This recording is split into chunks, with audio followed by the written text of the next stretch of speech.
बोले तो कोशिश कराइए, लेकिन तनी आदत बिगड़ गई। तो नहीं जाना ही झारखंड अलग होल 22 साल हो गया। झारखंड अभी दीदी गीत गा के सुने ले लो कि झारखंडे बलिदानी से मिलने एक लंबा आंदोलन हो और लंबा संघर्ष के बाद झारखंड मिल रहा है। तो झारखंड वैसने मिल रहा है जैसे हमने घर में कोई जब घर में ना सामंजस्य बैठे लगे तो भाई भाई में हड़िया अलग हो जाए, वैसने बिहार से झारखंड अलग हो गया। लेकिन झारखंड अलग तो हो गया, लेकिन जैसे हमने पंच में बांट के दे रहे दोनों भाई के अलग, वैसने यहाँ भी अलग हो जाना चाहिए। लेकिन आज भी झारखंड के रोजगार में, झारखंड के संसाधन में, झारखंड के कोयला में, झारखंड के संपत्ति में, जमीन में वो बड़का भाई बिहार वाला के आज भी अधिकार कायम है। इसलिए आज ये जरूरत है कि अगर घर हिस्सा हो गया तो सब संपत्ति बंटवारा हो जाना है कि ना हो जाए खले ने, लेकिन दुर्भाग्य से अभी तक ना हो पा रहे हैं।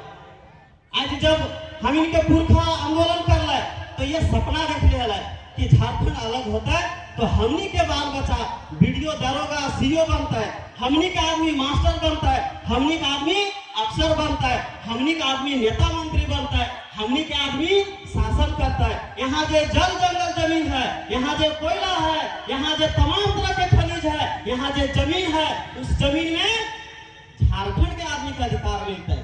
लेकिन आज तो हमने देखा ही, आज थाने में चल जाओ, थाना में सब ज्यादातर जो हथुन ने सब काबा बोले वाले न थुन, काबा ई काबा वाले झारखंड के लागती हैं। ये जो भोजपुरिया बोले वाले थाना में बोला थी काबा, ती काबा झारखंडी क्षेत्रीय भाषा लागे। ये सोचे के विषय है कि आज हम इनके अधिकारी अगर झारखंडी अधिकारी ना रहता है, झारखंड के भाषा समझे वाला ना रहता है तो हमनी के दुख दर्द समझते ही समझते। आज पूरे हिंदुस्तान में कहां कौन सा ऐसा राज्य है जहां बाहरी आदमी के एते रखल गेले हैं? यहाँ 60-40 के नीति बने लागल है, जेकर खिलाफ तो नहीं जाना ही काल युवा सब सर फोड़ैले है, हाथ टूटल है, दर्जनों आदमी के चोट लागले है, काल 50 आदमी के हिरासत में लियल गेले है। तो आज युवा सब जे ये बलिदान दिए के काम करे लागले है, ऐसा कहां हुआ है? आज एकरा 60-40 बोला थी, हम तो एकरा 50-50 बोलो। ये जे ईडब्ल्यूएस है, अनुसूचित एरिया है झारखंड में, उस अनुसूचित एरिया में ईडब्ल्यूएस अनिवार्य करल गेले है, जबकि ईडब्ल्यूएस में 1-2% भी आदमी ना है। और हमें बढ़िया से जाना है कि ये आर्थिक आधार पर इनकम सर्टिफिकेट बना के कैसन कैसन आदमी आवा थे। तो ये 60-40 ना है, ये सीधे 50-50 है। आज बहुत ऐसा जिला है जहां की एकदम आरक्षण के रोस्टर में 0 कर दिया गया है ओबीसी के। का वहां ईडब्ल्यूएस वाले नहीं, वहां 40% दूसरे राज्य के आदमी के मिलता है, तो का वहां ओबीसी का आदमी ना है? जब वहां ओबीसी के आदमी के वहां 0 कर दिया गया, तो ये जो इतना खराब नीति है जकर खिलाफ युवा समाज रोड में है, ओकर से बात करके यहाँ के सुलझावे के बजाय ये बाहरी आदमी के तलुआ चाटे लागल है। इसीलिए तो हमने क्या कहे खो कि इतना सा भीड़वा से ना हो तो अब हर घर से गुलाम के लिए निकले हो, तो यह जयरामदा कहे आवे लागले है। और जब ये नियोजन नीति ना बनल, आज तक स्थानीय ना परिभाषित भेल कि कौन झारखंडी लागे कौन बाहरी लागे। इसीलिए आज तो नहीं देखबी ज्यादातर जगह पे एक मुखिया वार्ड सदस्य तक दूसरे राज्य के लोगन बनल है। अरे हमने का आदमी वहां जाके तो सिगरेट के नौकरी तक ना मिले पा रहा है। एगो रामगढ़ के एक दादा के लिए टीचर बन के ओकरा मार के बिहार से भगा दिले थी, और ओखरी यहाँ आके वीडियो सीओ तो छोड़ दे, मुखिया समिति से लेकर विधायक सांसद तक हमने के बना के रख ले। ये हमने के जो सबसे बड़ा कमजोरी हो, एकरा ठीक करे की जरूरत हो। चाहे किसी दल के हो, जो भी गैर खतियानी हो, ओकरा किसी कीमत पे वोट ना दिए तो चाहे वो अपन जाते के कहा ना लगा, लेकिन तो झारखंडी और खतियानी होना चाहिए। आज झारखंड में इतना संपत्ति है, इतना आंदोलन कर थे कि संपत्ति में हमने का अधिकार मिलता है, लेकिन हमने का आदमी अगर कोई गलती से मोटरसाइकिल से कोयला बेचो तो चोर कहल जाए। आप जो सीधे ट्रक में से बेच दो ऐसे, आपको पूरा रेखवे व्यस्त वैसे तो चोर ना लगे। कहे कि वो थाना बमना से लेकर सीएम के कुर्सियां तक चढ़ावा पीछे से, तो चोर ना लगे। ओकरा दरोगा साहब बैठा के बढ़िया से खातिरदारी करा, ओकर से हाथ मिलावा है। आज यही कारण है कि पूरे झारखंड में पर दिन 19 अरब लगभग 19 अरब कोयला यहाँ से दूसरे राज्य में जाता है, और यहाँ के लोग अगर साइकिल से ले जाते हैं तो उसको चोर करके उस पर एफआईआर होता है, उसको पीटा जाता है। ये संसाधन के कर लगे। जब संविधान आगे पढ़वे तो संविधान में कहीं न लिखा कि ये संपत्ति सरकार के है। क्या लिखा है? संविधान के 39B राज्य के नीति निर्देशक तत्व, वहां लिखा है कि भौतिक संसाधनों का स्वामित्व और नियंत्रण, मतलब उसका मालिकाना अधिकार समुदाय के अधीन है, समुदाय के पास है, मतलब आप गांव वाले लोगों के पास है। और इसके लेकर हम लोग सुप्रीम कोर्ट गए थे। सुप्रीम कोर्ट ने फैसला दिया 8 जुलाई 2013 को कि जमीन मालिक ही खनिज का मालिक है, सरकार नहीं। तब हम लोग अब पीएमओ के पास आरटीआई से पूछे हैं कि बता प्रधानमंत्री कार्यालय, तुम ये जो कोयला खनिज को बांटने का काम करते हो, कौन बलों आवंटन करते हो, तमाम संसाधन जो बांटते हो, भारत के संविधान के कौन सा कानून के तहत करते हो, उसका कॉपी दिया जाए। ये हमने सीओ से पूछा था। सीओ ने बोला मेरे पास कोई जवाब नहीं। फिर हमने डीसी को लगाया था, हजारीबाग डीसी को, उन्होंने भी नहीं बताया।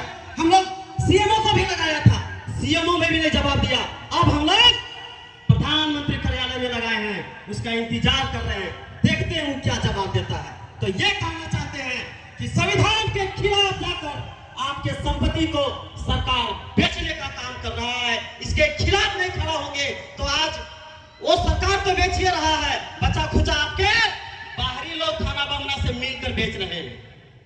आज तो आप लोग ये बात सोचते हैं ना कि कोयला अगर यहाँ से कोई ले जाता है तो ये प्रशासन वाले लोग केस करते हैं ना केस। इन लोग को जब अगर चढ़ावा बढ़ाना होगा तो कह देंगे रे काम बंद करो रे, ये तो इधर मान लो। लेकिन हम लोग 3 बार कोयला सत्याग्रह किए हैं, 3 बार। पहली बार 2012 में हम लोग गोंदलपुरा से कोयला निकाल कर वीडियो कार्यालय बड़का गांव में पहुंचे और वहां सभी ग्रामीणों ने शपथ लिया कि ये जो जमीन के नीचे कोयला है इसका मालिक है हम, ये सुप्रीम कोर्ट कहता है, ये भारत का संविधान कहता है। इसलिए झारखंड सरकार तुम बताओ कितना रॉयल्टी देना है, हम आपको देंगे, लेकिन कोयला में हमारा अधिकार है, ये हम हर हाल में निकालेंगे। हम पर कोई एफआईआर नहीं हुआ, कोई एफआईआर नहीं हुआ।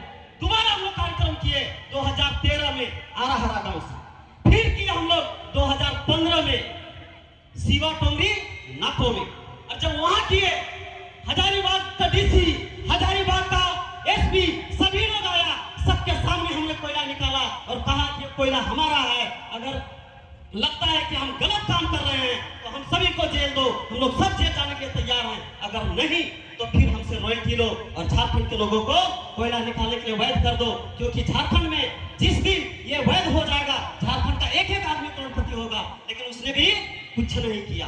2 दिन के बाद नोटिस दिया कि आपको आवंटन नहीं हुआ इसलिए निकाल नहीं सकते। हम लोग हाई कोर्ट में रिट किए, हाई कोर्ट ने कहा कि आप ही मालिक हैं, ये जो जमीन के नीचे जो संपत्ति है उसका मालिक आप ही हैं, लेकिन रॉयल्टी तय हम नहीं कर सकते, ये सिविल का मामला है, नीचे कोर्ट में जाइए। वो कोर्ट में मामला फिर आगे बढ़ा नहीं, लेकिन इसी जजमेंट को लेकर मेघालय ने कोयला खनन किया, लगभग 4-5 ट्रक कोयला निकाला और कोयला निकालने के बाद उस कोयले को सरकार ने जब्त किया।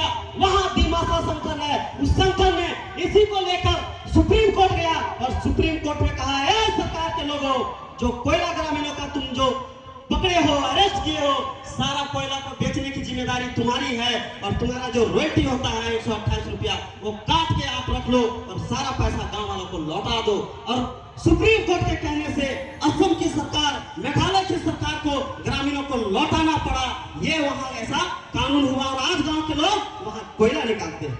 सोच के देखिए, झारखंड में जैसे टोल टैक्स वसूला जाता है वैसी तरीके से हर रास्ते में अगर ये कांटा घर बन जाए और गांव के लोग कोयला निकाले, उनसे रॉयल्टी लेकर वैध कर दे तो झारखंड में झारखंडियों को, करोड़ों लोगों को रोजगार मिल जाएगा कि नहीं?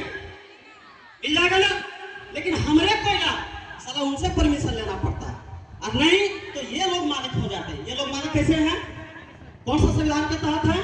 लेकिन आपके साथ ये गलत हो रहा है। तो हम भी झारखंड के लोग हैं, बड़ा सीधा साधा है, नियम कानून ना समझे, ये चीज के पढ़े पढ़ता जाने खता एक लेके पिछले 10 साल से कनपुरा में संघर्ष करे लाल है। 36 कोल ब्लॉक 36 कंपनी को दो बार खदेड़ने का काम किए हैं। और हमारा साफ कहना है कि ये जमीन हमारी है, ये कोयला हमारा है, ये खनिज हमारा है, हम आपको किसी को नहीं देंगे। क्यों? क्योंकि आज कोयला खदान के माध्यम से ही जहां जहां खदान खुला है, बाहरी लोगों का अंबार यहाँ आके लगा। क्या गलत बोल रहे का? जहां जहां भी खदान खुला है, वही बाहरी लोग विधायक संसद बने हैं, वही आकर बाहरी लोग बैठे हैं। तो ये संपत्ति अब नहीं देना है। हमारे पूर्वजों ने लड़ाई लड़ा था पूरे हिंदुस्तान में। जब अंग्रेजों का राज शुरू हुआ तो सब जगह जमींदार लोग अंग्रेजों के सामने घुटने टेक लिया, सभी लोगों ने उनकी गुलामी स्वीकार कर लिया। लेकिन उत्तरी छोटा नागपुर के पठार यहाँ सीधे विद्रोह पर विद्रोह हुआ। चुहार विद्रोह, संथाल विद्रोह, उलगुलान, तरह तरह का विद्रोह हुआ। और इस विद्रोह को देखते हुए अंग्रेजों को भी सोचना पड़ा, कह पूरे हिंदुस्तान के लोग गुलामी स्वीकार कर लिए, लेकिन ये छोटा नागपुर का पठार यहाँ के लोग सीधे तीर धनुष लेकर बगावत कर डालते। और लंबा लंबा संघर्ष करने के बाद उन्होंने शहादत देना पसंद किया, लेकिन वो समझौते की नहीं लड़ाई लड़ा, है ना? वो लोग भी नौकरी मुआवजा की लड़ाई लड़ सकते थे, अंग्रेजों के तलवे चाट सकते थे। क्या अंग्रेज उसको दलाली नहीं दे सकता था? लेकिन नहीं, उसने इस बात की लड़ाई लड़ी कि ये जंगल जमीन और खनिज हमारा है, यहाँ हमारा राज चलेगा। अबुआ दिसोम, अबुआ राज, दूर भागो विदेशी राज। ये लड़ा आपके पूर्वजों ने लड़ा। आप उसके वंशज है, उसके वंशज है। फिर भी आज झारखंड में जो चीर हरण हो रहा है, जो कल हुआ, उसके खिलाफ अब आप लोगों के खून उबालना चाहिए। और यही कहने के लिए जयराम दा जगह जगह पर जा रहे हैं कि अब आंदोलन के लिए तैयार होना पड़ेगा। आप लोग बारी बारी से सभी राजनीतिक पार्टी लोग को देख लिए हैं, इसके भरोसे मत रहिए।